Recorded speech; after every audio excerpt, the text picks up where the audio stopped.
آج میں انشاءاللہ آپ سے بات کروں گی اس دعا کے بارے میں جو کبھی رد نہیں کی جاتی۔ دعا ایک عبادت ہے، دعا ہماری ضرورت ہے۔ دعا اللہ تعالیٰ سے اپنی دنیا کی زندگی اور آخرت کی زندگی کی ضروریات کے بارے میں التجا کرنا ہے، اس سے مانگنا ہے، اس سے سوال کرنا ہے، اس کے آگے گڑ گڑانا ہے، اس کے آگے اپنی عاجزی کا اظہار کرنا ہے اور اپنے مسائل کا حل تلاش کرنا ہے۔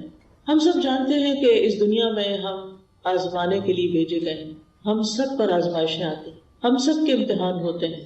کوئی بیمار ہو جاتا ہے، کوئی بچوں کی طرف سے پریشان ہوتا ہے، کوئی بچوں کی شادی کے مسئلے میں پریشان ہوتا ہے، کچھ انہونی قسم کی بیماریوں کا شکار ہوتا ہے، کوئی ذہنی مسائل کا شکار ہوتا ہے، کوئی مالی مسائل کا شکار ہوتا ہے، کوئی دنیا کے حالات کے بارے میں پریشان ہوتا ہے، اور یہ ہم سب ایکسپیرینس کر رہے ہیں۔ اور بعض اوقات تو مسائل کا ایک تانتا ہوتا ہے، ایک مسئلہ ختم نہیں ہوتا کہ ایک اور مسئلہ شروع ہو جاتا ہے، اور انسان اس دنیا میں ان پریشانیوں کی وجہ سے گھبرا اٹھتا ہے۔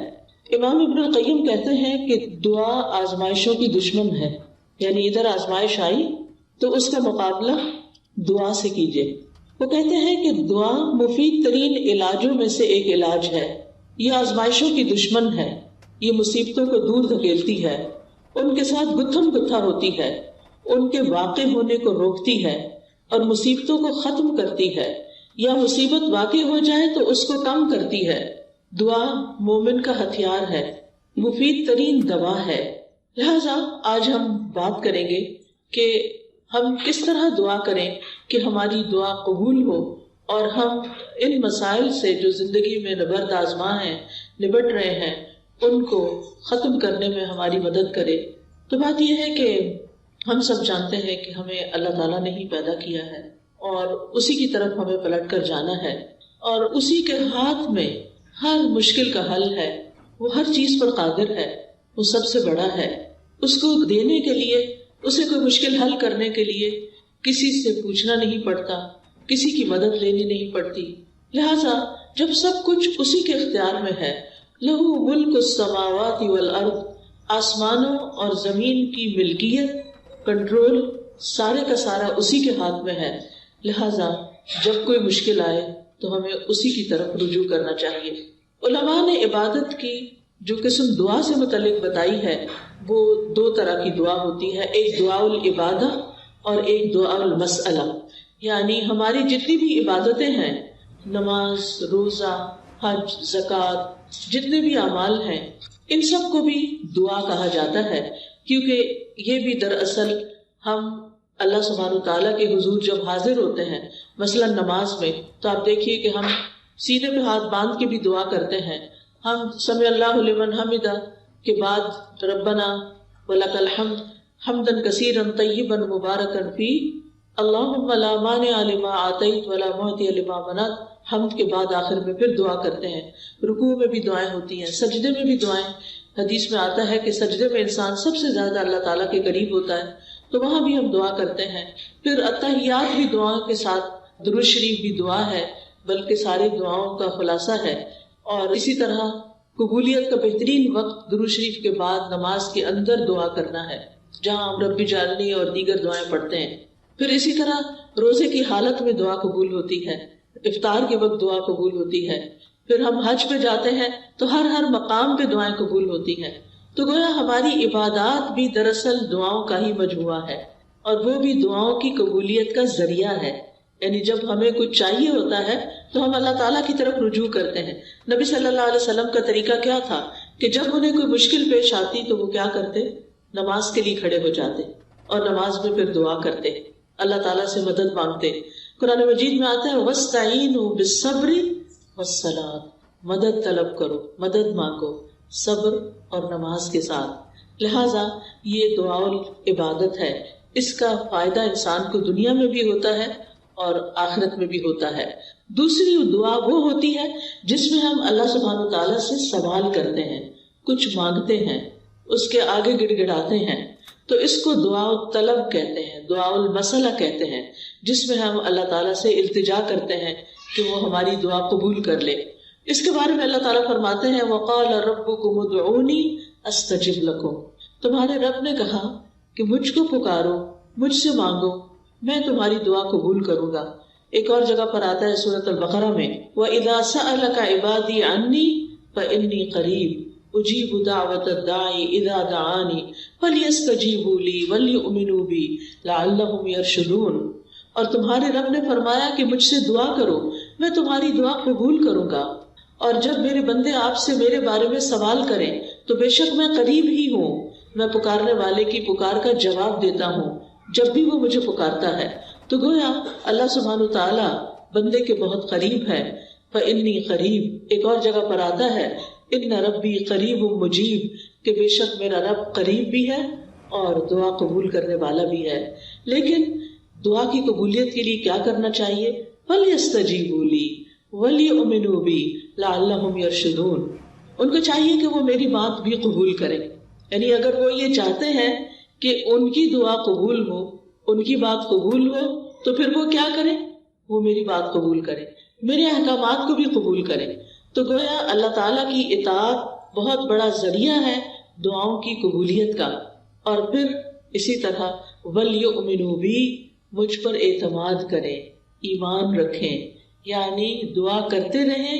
جب اس کی قبولیت کا وقت ہوگا، جب وہ واقعی قبول ہونی چاہیے، اس وقت وہ دعا قبول ہو جائے گی.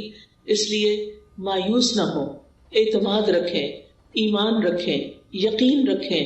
لعلہم یرشدون تاکہ وہ بھلائی پائیں، ہدایت پائیں. کیونکہ رشد جو ہوتی ہے، رشد اس میں ہدایت بھی ہوتی ہے اور بھلائی کے معنوں میں ہوتی ہے. یعنی انسان کی عقل کی دو قسمیں ہوتی ہیں. ایک وہ ہوتی ہے جس کے ذریعے انسان چیزوں کو سمجھتا ہے، اچھے برے کا فرق پہچانتا ہے، اور ایک ہدایت کی قسم رشد کہلاتی ہے جس میں انسان اچھے برے کا فرق جان کر پھر بھلائی تک پہنچ جاتا ہے، خیر تک پہنچ جاتا ہے. اس لیے رب سے دعا کرتے رہنا چاہیے. اسی لیے ابراہیم علیہ السلام نے جب دعائیں کی تھی تو آخر میں فرمایا تھا ان ربی لسمیع الدعاء، بے شک میرا رب تو ضرور دعاؤں کا سننے والا ہے، یعنی وہ تو لازماً دعائیں سنتا ہے. اور السمیع کا لفظ اس کا یہ مطلب نہیں کہ وہ صرف سن لیتا ہے اور بس بات ختم نہیں. اس کا مطلب یہ ہے کہ جیسے ہم رکوع سے سر اٹھاتے ہیں تو کہتے ہیں سمع اللہ لمن حمدہ، کہ جو اللہ کی تعریف کرتا ہے اللہ تعالیٰ اس کی حمد کو سنتا ہے، بلکہ مطلب یہ ہے کہ اس کی حمد کو قبول بھی کرتا ہے، دعاؤں کو قبول بھی کرتا ہے. اسی طرح حدیث میں آتا ہے اللہم انی اعوذ بک من دعاء لا یسمع، اے اللہ مجھے اس دعا سے بچا لے جو سنی نہ جائے. تو یہاں سننا قبول کرنے کے معنوں میں کہ ایسی دعا نہ ہو کہ جو تیرے ہاں قبولیت نہ پائے. لیکن دعا مانگنے کا طریقہ بھی درست ہونا چاہیے تاکہ دعا قبول ہو جائے. اس کے بارے میں اللہ تعالیٰ کا فرمان ہے سورۃ الاعراف میں. اللہ تعالیٰ فرماتے ہیں ادعوا ربکم تضرعا وخفیا انہ لا يحب المعتدین، تم اپنے رب کو عاجزی سے اور چپکے چپکے پکارو. یعنی دعا مانگتے ہوئے انسان کے اندر عاجزی ہونی چاہیے، خشوع ہونا چاہیے، انسان کو ہمبل ہونا چاہیے، اپنے آپ کو رب کے سامنے محتاج ظاہر کرنا چاہیے. اور پھر فرمایا وَلَا تُفْسِدُوا فِي الْأَرْضِ بَعْدَ إِصْلَاحِهَا، دعاؤں کی قبولیت چاہتے ہو تو آہوزاری سے پکارو، چپکے چپکے پکارو. اللہ تعالیٰ حد سے بڑھنے والوں کو پسند نہیں کرتا. اور تم زمین میں اس کی اصلاح کے بعد فساد نہ کرو، یعنی زمین میں مطیع اور فرمانبردار بن کے رہو، بگاڑ پیدا نہ کرو. ان رحمت اللہ قریب من المحسنین، بے شک اللہ کی رحمت محسنین سے، نیکوکاروں سے بہت قریب ہے. یعنی اللہ تعالیٰ ان لوگوں کی دعا زیادہ سنتا ہے جو لوگوں کے ساتھ بھلائی کرتے ہیں، نہ کہ ان کے درمیان پھوٹ ڈالتے ہیں، فساد کرتے ہیں اور ان کی زندگی مشکل کرتے ہیں. لہٰذا اگر ہم چاہتے ہیں کہ ہماری دعائیں قبول ہوں تو اس کے لیے بہت ضروری ہے کہ پھر ہم اللہ سبحانہ وتعالیٰ کے حقوق بھی ادا کریں اور اللہ کے بندوں کے ساتھ بھی بھلائی کا اور رحمت کا معاملہ کریں. یعنی ہم چاہتے ہیں کہ ہم پر رحمت کی جائے تو ہمیں کیا کرنا چاہیے؟ دوسروں کے ساتھ رحم کا معاملہ کریں. کہتے ہیں نا ارحموا من فی الارض یرحمکم من فی السماء، تم اس پر رحم کرو جو زمین میں ہے تو تم پر وہ رحم فرمائے گا جو آسمان میں ہے. یعنی اللہ سبحانہ وتعالیٰ تم پر اپنی رحمت فرمائے گا. تو اس سے یہ پتہ چلتا ہے کہ دعا مانگنے کے وقت انسان کا طریقہ کیا ہونا چاہیے. سب سے پہلے کہ گڑ گڑا کے پوری توجہ سے رو کے اللہ سبحانہ وتعالیٰ کے آگے فریادیں کر کے، لیکن حد سے نہ بڑھا جائے. حد سے بڑھنا کیا ہے کہ انسان ایسی حرکتیں شروع کر دے کہ جن کا سنت سے کوئی تعلق نہیں. نبی صلی اللہ علیہ وسلم نے اس طرح کی دعا نہیں مانگی. پھر اسی طرح یہ کہ پوری امید کے ساتھ دعا کرنی چاہیے, پورے یقین کے ساتھ دعا کرنی چاہیے کہ ہماری دعا قبول ہوگی. اللہ تعالیٰ سے نا امید نہیں ہونا چاہیے. وَادْعُوهُ خَوْفًا وَطَمَعًا, خوف رکھتے ہوئے اور امید کے ساتھ دعائیں کرنی چاہیے.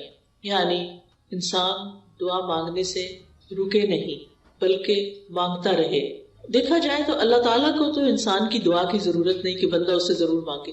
یہ تو انسان کے اپنے فائدے میں ہے کہ انسان اللہ سے مانگتا ہے. یہ جو اللہ تعالیٰ ہمیں حکم دے رہے ہیں کہ دعا مانگتے رہو, تو آپ دیکھیں کہ اس میں ترغیب دی جا رہی ہے. اس کو ضرورت نہیں ہے, ہمیں ضرورت ہے, ہم محتاج ہیں. سورۃ فاطر میں اللہ تعالیٰ فرماتے ہیں یا ایھا الناس انتم الفقراء الی اللہ واللہ هو الغنی الحمید. اے لوگو تم سب اللہ کے محتاج ہو اور اللہ بے نیاز ہے, تعریف والا ہے. یعنی محتاج ہم ہیں, ضرورت ہماری ہے اور اللہ بے نیاز ہے, اس کو ضرورت نہیں ہے, اس کو کسی کی محتاجی نہیں ہے کہ کوئی دعا کرے گا تو اس کی شان بلند ہوگی. وہ تو پہلے سے ہی بلند شان کا مالک ہے. ایک حدیث قدسی میں آتا ہے اللہ تعالیٰ فرماتے ہیں اے میرے بندو تم کبھی مجھے نقصان پہنچانے کی طاقت نہیں رکھو گے, یعنی میرا کچھ نہیں بگاڑ سکتے کہ مجھے نقصان پہنچا سکو, نہ کبھی مجھے فائدہ پہنچانے کے قابل ہوگے کہ مجھے فائدہ پہنچا سکو. نہ ہم اللہ تعالیٰ کا نقصان کر سکتے ہیں اور نہ ہی اس کو فائدہ دے سکتے ہیں. اسی لیے ایک اور حدیث میں آتا ہے اے میرے بندو اگر تمہارے پہلے والے اور تمہارے بعد والے اور تمہارے انسان اور تمہارے جن سب مل کر تم میں سے ایک انتہائی متقی انسان کے دل کی طرح ہو جائیں تو اس سے میری بادشاہت میں کوئی اضافہ نہیں ہوگا. یعنی اگر ہم سب کے سب بہت نیک بھی بن جائیں تو اللہ تعالیٰ کو تب بھی کوئی فائدہ نہیں. ہم اپنا سارا مال بھی خرچ کر دیں تو اللہ تعالیٰ کا کچھ بھی فائدہ نہیں, اس کا ریٹرن خود ہم ہی کو ملنے والا ہے. تو بات یہ ہے کہ دعا انسان ہی کو فائدہ دیتی ہے, لہذا دعا مانگتے رہنا چاہیے کیونکہ دعا ایک عبادت ہے. ہم اپنی زندگی میں جتنی بھی دعائیں کریں گے اتنی زیادہ اللہ تعالیٰ کی محبت پائیں گے, کیونکہ نبی صلی اللہ علیہ وسلم نے فرمایا لیس شیء اکرم علی اللہ من الدعاء, اللہ کے ہاں دعا سے بڑھ کر کوئی چیز عزت والی نہیں. یعنی ہم بندوں سے مانگتے ہیں تو وہ کیا ہوتا ہے, ذلت ہوتی ہے, لیکن جب ہم اللہ سے مانگتے ہیں تو اللہ تعالیٰ کے ہاں درجات بلند ہوتے چلے جاتے ہیں, عزت بڑھتی چلی جاتی ہے. دعا کرنے والے سے اللہ تعالیٰ محبت کرتا ہے اور جو دعا نہیں کرتا اس سے کیا ہوتا ہے پتہ نا آپ کو, اللہ تعالیٰ اس سے ناراض ہوتا ہے. جو دعا نہیں کرتا, جو اللہ سے نہیں مانگتا, جو اللہ کے سامنے اپنی حاجت نہیں رکھتا, اللہ تعالیٰ اس سے ناراض ہوتا ہے. لہٰذا دعا کرنے والے اللہ کے محبوب ہیں اور نہ مانگنے والوں سے اللہ تعالیٰ ناراض ہوتا ہے. دعا نہ کرنا تکبر کی علامت ہے. بعض لوگوں کو کہا جاتا ہے نا دعا کرو, تو بہت کر لی کوئی فائدہ نہیں ہوا, یا کہتے ہیں اس کو تو پتہ ہی ہے ہمیں کیا چاہیے, ہمیں کیا ضرورت ہے کہ ہم اس سے مانگیں. نہیں, ہمیں ضرورت ہے اس سے مانگنے کی, اور جب تک ہم مانگتے رہیں گے ہماری نیکیوں میں اضافہ ہوتا رہے گا اور ایک وقت آئے گا کہ قبول بھی ہو جائے گی. قیامت کے دن یعنی ہر دعا قبول ہوتی. کچھ دعائیں دنیا میں اسی وقت دیر اینڈ دین قبول ہو جاتی, کچھ دعاؤں کے بدلے میں اللہ تعالیٰ ہماری کچھ اور خیر بھلائی کر دیتا ہے جو ہم خود مانگ نہیں رہے ہوتے. اللہ تعالیٰ وہ چیزیں ہمیں عطا کر رہا ہوتا ہے جو ہماری اس دعا کی قبولیت سے زیادہ بڑی ضرورت ہوتی ہے, اور کچھ دعائیں ہماری آخرت کے لیے سیو کر دی جاتی ہیں. جب ہمارے عمل میں کچھ بہت اچھا نہیں ہوتا, ہمارے پاس بہت ساری نیکیاں نہیں ہوتی, لیکن ہم کسی مسئلے میں پریشان ہوتے ہیں اور دعائیں کرتے رہتے ہیں, تو یہ ہماری نیکیوں میں اضافے کا ذریعہ بن جاتی ہیں. اور قیامت کے دن اللہ تعالیٰ کے ہاں جو بندہ ان دعاؤں کا اجر پائے گا جو دنیا میں قبول نہیں ہوئی تھی, تو انسان کیا تمنا کرے گا, کاش دنیا میں میری کوئی دعا بھی قبول نہ ہوئی ہوتی اور آج سارے کا سارا مجھے یہی ملتا. ہم سب جانتے ہیں کہ دنیا کی زندگی جو ہے وہ ہماری بہت ہی محدود سی ہے. یہاں اگر ہمیں سب کچھ بھی مل جائے تو بھی ہم دیکھتے ہیں کہ یا وہ چیز ختم ہو جاتی ہے یا ہم چلے جاتے ہیں دنیا سے. یعنی کچھ بھی تو یہاں باقی رہنے والا نہیں. ہمارے پاس قارون کے خزانے بھی ہوں تو وہ بھی ختم ہو جائیں گے, تو بھی ہمیں دنیا سے چلے جانا ہے. کل من علیہا فان ویبقی وجہ ربک ذو الجلال والاکرام. اس لیے کبھی بھی مایوس نہ ہو, مانگتے چلے جائیں, مانگتے چلے جائیں. دعا مانگنے سے کبھی بھی تھکے نہیں, لیکن دعا مانگنے کے کچھ آداب ہیں, کچھ شرائط ہیں, وہ ہمیں ضرور سیکھ لینی چاہیے, اور اگر ہم نے سیکھی ہوئی ہے تو ضرور دوہرا لینی چاہیے. اور اس کا فائدہ کیا ہے کہ اس سے ہماری دعائیں قبول بھی ہوں گی اور ہمارے دل میں ایک اطمینان بھی پیدا ہوگا. تو ابن قیم نے چند سطروں میں دعا کا خوبصورت نچوڑ پیدا کیا ہے. وہ کہتے ہیں کہ وہ کون سی اہم چیزیں ہیں جو کسی انسان کو دعا کرتے ہوئے معلوم ہونی چاہیے، اور اس کے آخر میں انہوں نے یہ جملہ کہا ہے پورے یقین کے ساتھ کہ جو ان شرائط کو پورا کر کے دعا کرے گا وہ دعا کبھی رد نہیں ہوگی، یعنی اس کی دعا کبھی رد نہیں ہوگی. تو آج کا موضوع بھی یہی ہے کہ وہ کون سی دعا ہے جو رد نہیں ہوتی، یعنی وہ کس طریقے سے مانگی ہوئی دعا ہے جو ضرور قبول ہو جاتی ہے. اور یہ باتیں انہوں نے اپنی کتاب الجواب الکافی لمن سأل عن الدواء الشافی، اردو میں بھی کتاب آپ نے اس کا ترجمہ دیکھا ہوگا دواء شافی کے نام سے. ہو سکتا ہے آپ میں سے کچھ لوگوں نے یہ کتاب پڑھی ہو. بہت ہی اچھی کتاب ہے، پڑھنے کے لائق ہے. میں سمجھتی ہوں جس نے زندگی میں یہ کتاب نہیں پڑھی اس کے علم میں بہت بڑی کمی ہے. اردو میں یہ کتاب، انگلش میں بھی کچھ مختصر سی شاید ٹرانسلیشن ہے، اصل کتاب عربی میں ہے. اگر آپ کو اردو نہیں بھی سمجھ آتی، نہیں پڑھ سکتے، تو کم از کم آپ اس کے آڈیو لیکچر سن سکتے ہیں.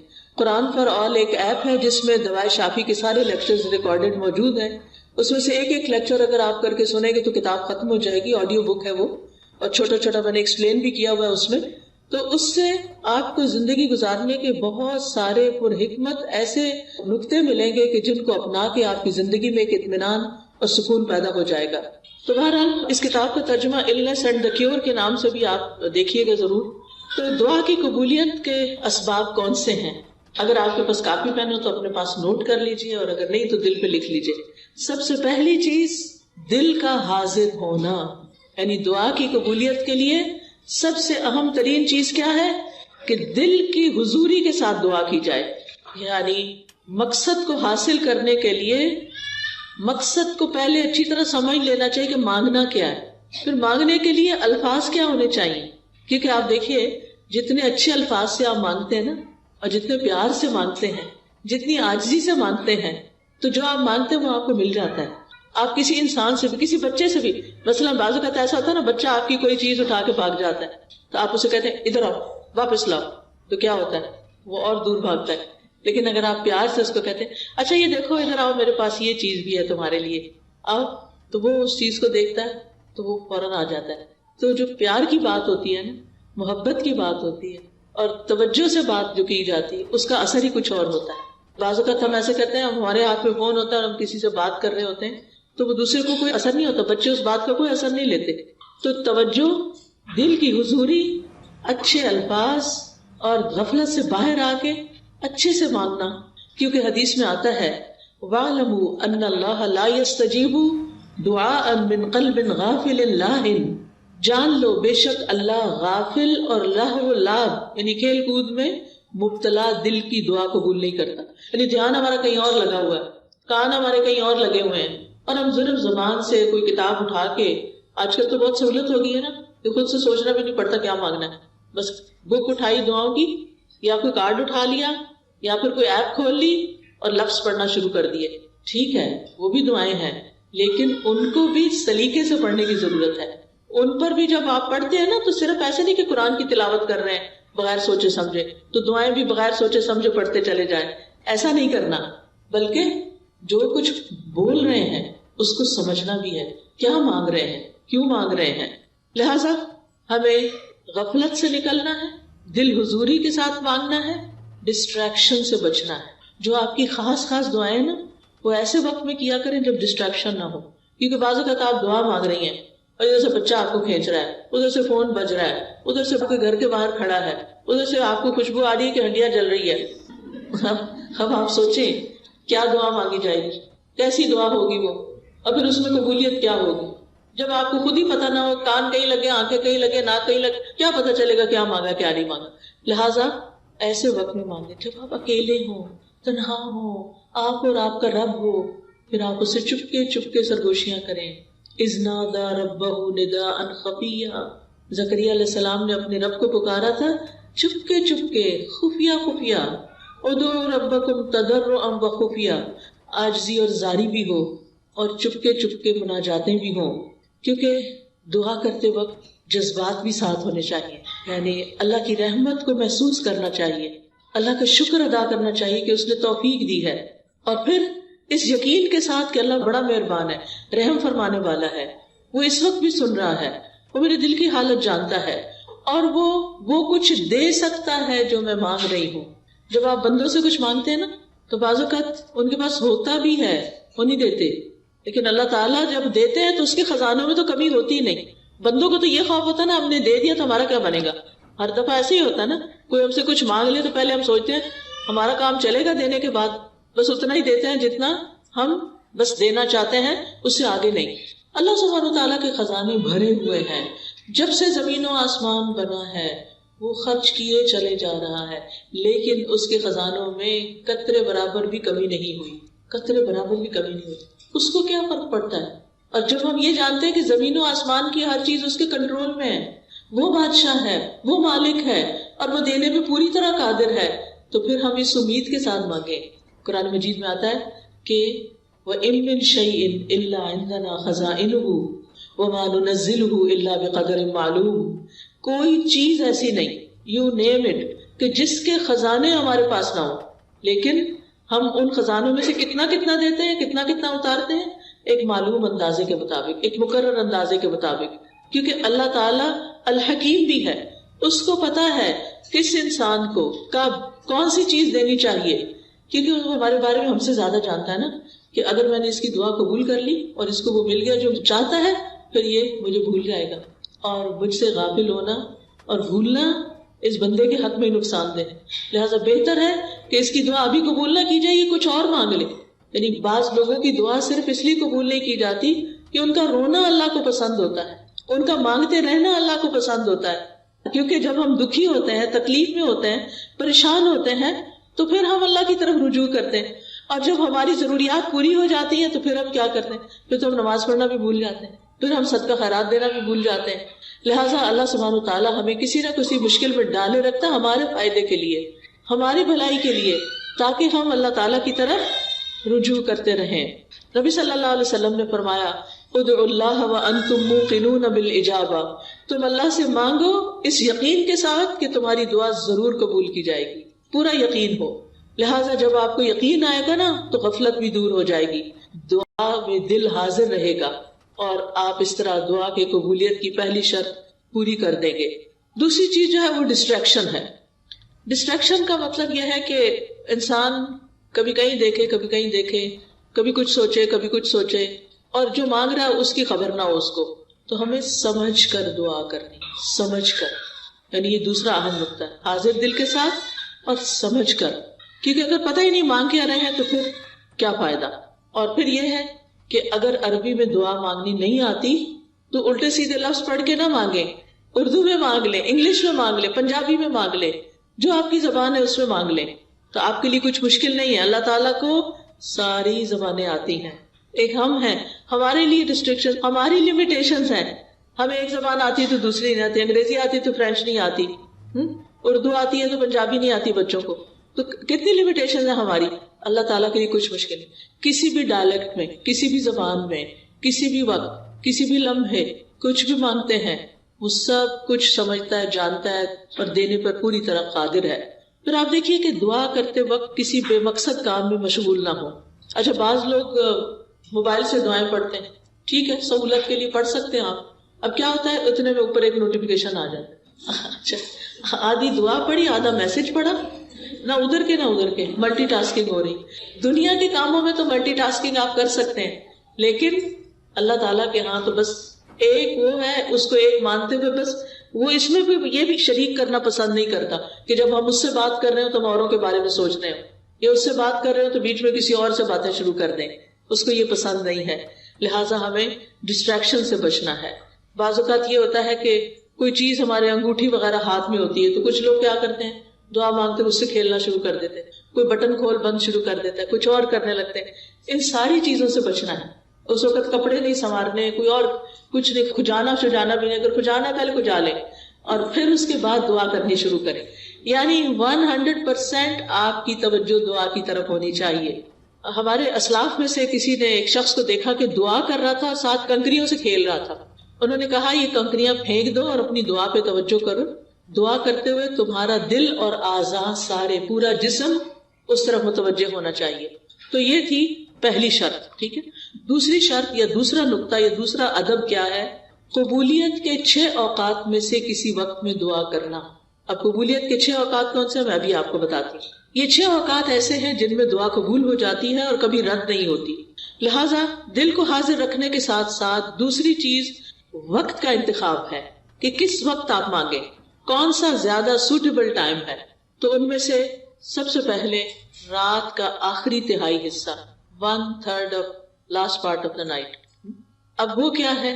جیسے آپ کے موبائل پہ وہ ٹائمنگز ہوتے ہیں نا صلاۃ کے، تو وہ آ جاتا ہے تہجد کا وقت آ جاتا ہے. آج کل شاید 1:30 ہے یا کچھ اس طرح. تو وہ لاسٹ پارٹ آف نائٹ ہوتا ہے، جو تیسرا حصہ آخری حصہ ہوتا ہے رات کا، فجر کی اذان سے پہلے، آپ سمجھے 1.5-2 گھنٹے پہلے. اب اس وقت میں آپ اللہ تعالیٰ سے دعا کریں گے، جو کہ تہجد کا وقت ہوتا ہے. سب سو رہے ہوتے ہیں، فون کالز کرنے والے بھی سو رہے ہیں، آنے جانے والے بھی سو رہے ہیں، گھر والے بھی سو رہے ہیں، بچے بھی سو رہے ہیں، سبھی سو رہے ہیں. اب آپ کا رب جاگ رہا ہے.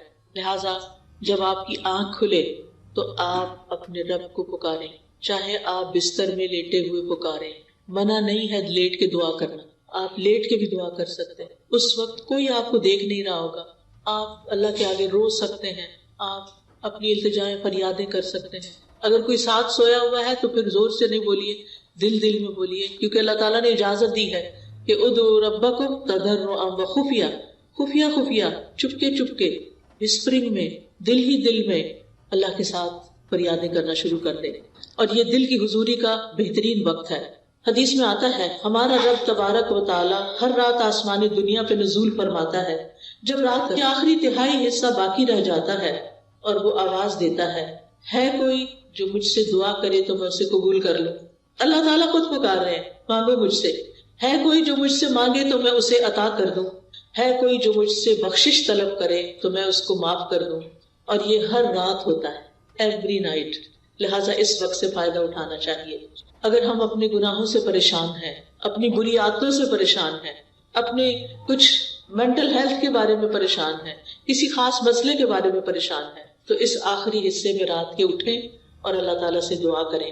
اللہ تعالیٰ اپنی شان کے مطابق آپ کو نوازے گا اور یہ دعاؤں کی قبولیت کا سنہری موقع ہوتا ہے. دوسرے مواقع کون سے ہیں؟ ابن القیم لکھتے ہیں وَعِندَ الْأَذَانِ، حدیث میں بھی آتا ہے اذان. اب آپ کہیں گے ہمارے گھر میں تو اذان ریکارڈڈ ہے.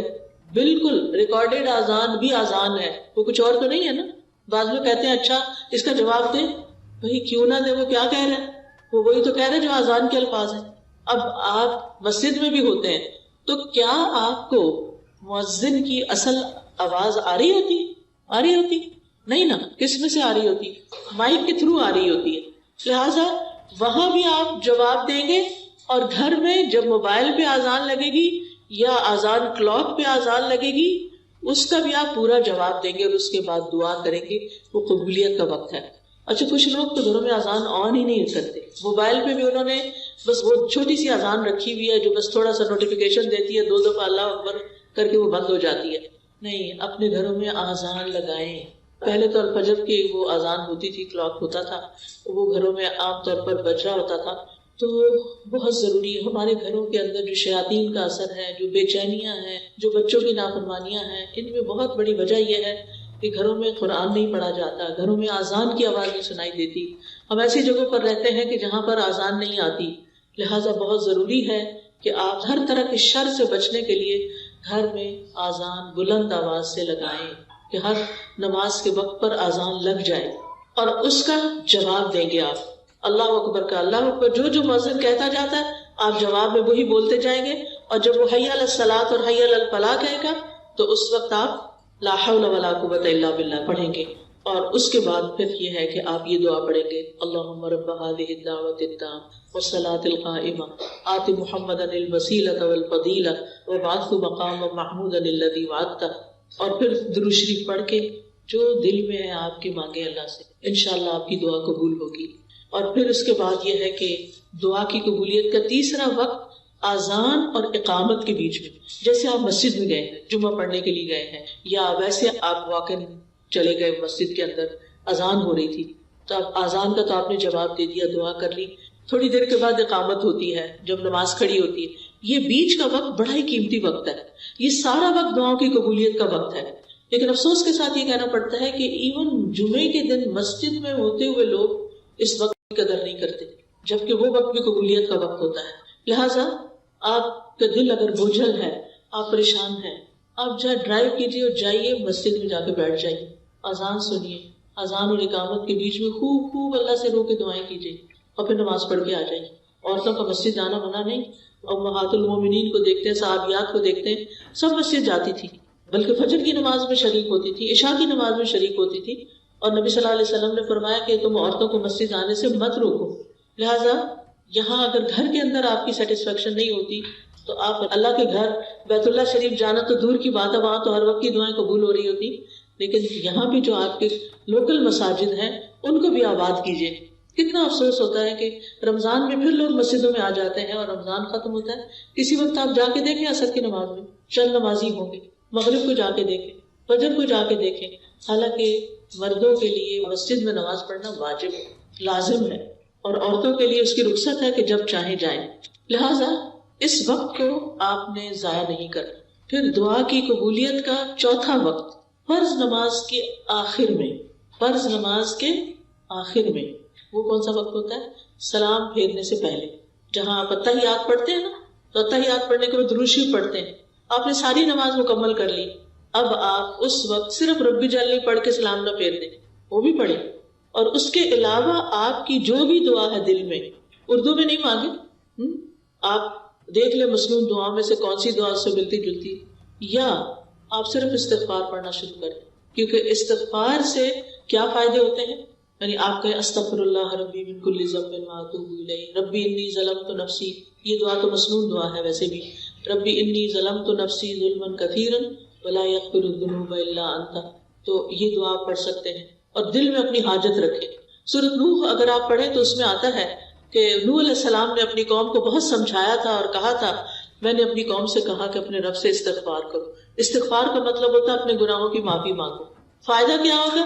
یرسل السماء علیکم مدرارا، تم پر آسمان سے موسلادھار بارشیں برسائے گا۔ آج آپ دیکھیں کہ کینیڈا کا کیا حال ہو گیا، کتنا ڈراؤٹ ہو گیا ہے، کتنے عرصے سے ڈھنگ سے بارش نہیں ہوئی۔